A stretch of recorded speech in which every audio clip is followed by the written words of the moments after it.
Assalamualaikum, bersama dengan Cikgu Nurul Fatin bagi subjek Reka Bentuk dan Teknologi. Reka Bentuk dan Teknologi atau nama ringkasnya RBT telah diperkenalkan kepada tahap 2 sekolah rendah bermula dengan tahun 4. RBT ini diperkenalkan bagi melahirkan murid-murid yang mempunyai kemahiran berfikir dalam menghasilkan produk dan mengembangkan idea dalam reka bentuk. RBT ini juga adalah salah satu cabang bidang Sains, Teknologi, Engineering and Mathematics iaitu STEM yang mana mendapat perhatian dalam sektor pendidikan, sektor ekonomi dan juga sektor industri. Baik, ini ialah tajuk-tajuk ataupun unit-unit dalam subjek reka bentuk dan teknologi tahun 4. Memula dengan unit 1 iaitu keselamatan bengkel. Unit 2, pengenalan kepada reka bentuk. Unit 3, pengenalan kepada teknologi. Unit 4, reka bentuk pembungkusan. Unit 5, reka bentuk makanan. Dan yang akhir sekali ialah unit 6 iaitu reka bentuk pengatur caraan. Baik, cikgu mulakan dengan unit 1 iaitu keselamatan bengkel. Subjek RBT ni biasanya kita akan melaksanakan pembelajaran di bengkel RBT. Jadi murid-murid perlu pastikan dan sentiasa ingat utamakan keselamatan sepanjang berada di bengkel sebab dalam bengkel ni ada bahan dan alatan yang boleh mendatangkan kecederaan ataupun kemalangan. Peraturan-peraturan keselamatan bengkel yang perlu murid amalkan. Yang pertama, kena patuhi semua tanda keselamatan. Yang kedua, sebelum masuk bengkel, kena dapatkan dulu kebenaran guru. Yang ketiga, letakkan beg di tempat yang disediakan. Biasanya kita akan letak beg di luar, tak boleh bawa masuk. Yang keempat, ini penting bagi pengudaraan dan pencahayaan. Jadi kena buka semua pintu dan tingkap supaya kita selesa lah. Yang kelima, alatan dan bahan ni perlu dapatkan dulu kebenaran guru. Jadi murid-murid tak boleh ambil alatan dan bahan secara sesuka hati. Yang kelima, amalkan kebersihan sebab bengkel ni akan digunakan juga oleh kelas-kelas yang lain. Yang ini penting. Peraturan keselamatan diri. Baik, bagi murid-murid, yang pertama sekali mestilah berpakaian uniform yang lengkap. Kemudian kasut yang bertutup, tak boleh pakai selipar ataupun sandal. Memakai apron apabila nak melakukan aktiviti. Dengan baju panjang hendaklah dilipat. Tali leher ditanggalkan ataupun dimasukkan ke dalam apron.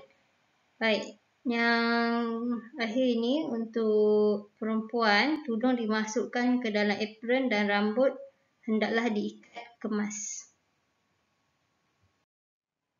Nak gunakan alatan pun ada peraturan keselamatan juga. Yang pertama, mesti tanya dan minta dulu tunjuk ajar daripada guru macam mana nak guna.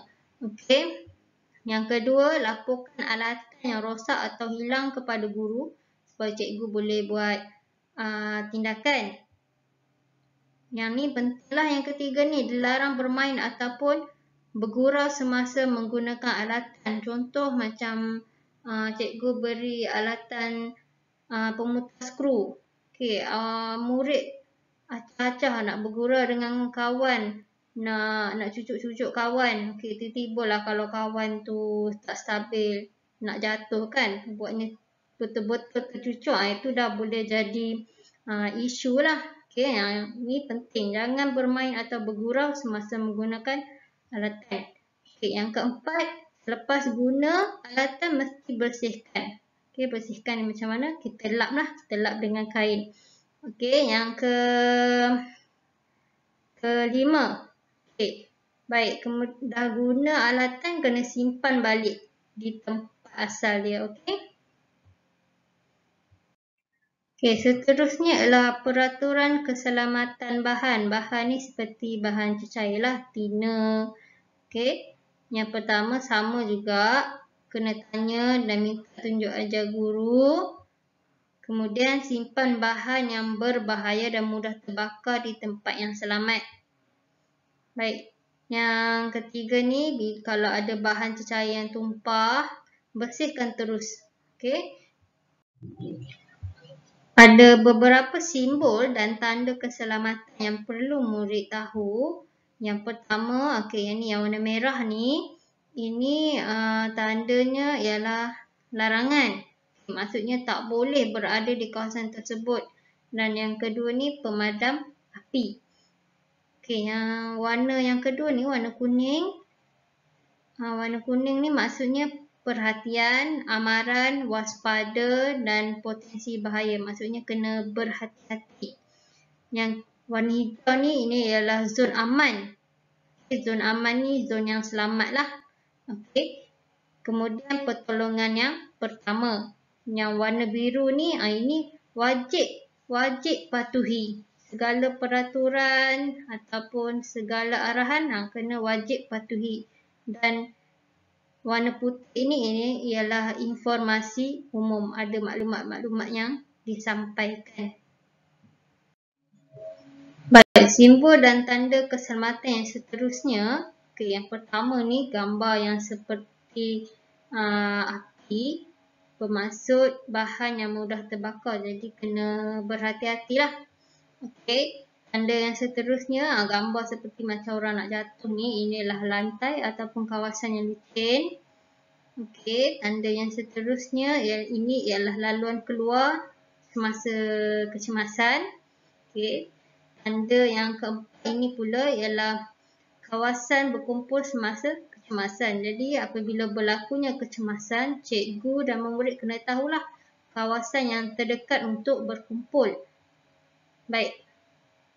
Gambar tanda yang kelima ini ialah alat pemadam api. Okey, tanda yang seterusnya berkaitan dengan kebersihan. Kena sentiasa menjaga kebersihan. Okey, terutama sekali apabila selesai menjalankan aktiviti, murid-murid kena kemas, bersihkan meja kerja dan juga bengkel sebelum keluar.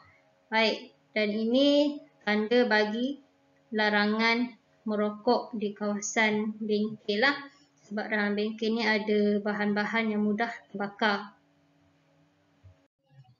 Baik, pembelajaran bagi unit 1 iaitu keselamatan bengkel. Cikgu harap murid-murid dapat amalkan waktu berada di bengkel nanti. Peraturan-peraturan yang cikgu sampaikan ni bukan untuk mengekang ataupun mengawal pergerakan murid, tetapi sebenarnya memberi kebaikan kepada semua supaya kita dapat elakkan perkara-perkara yang tidak diingini berlaku. Okey, jadi utamakan keselamatan apabila berada di bengkel. Okey, baik. Sampai di sini sahaja untuk kali ini. Okey, terima kasih banyak-banyak. Jumpa lagi.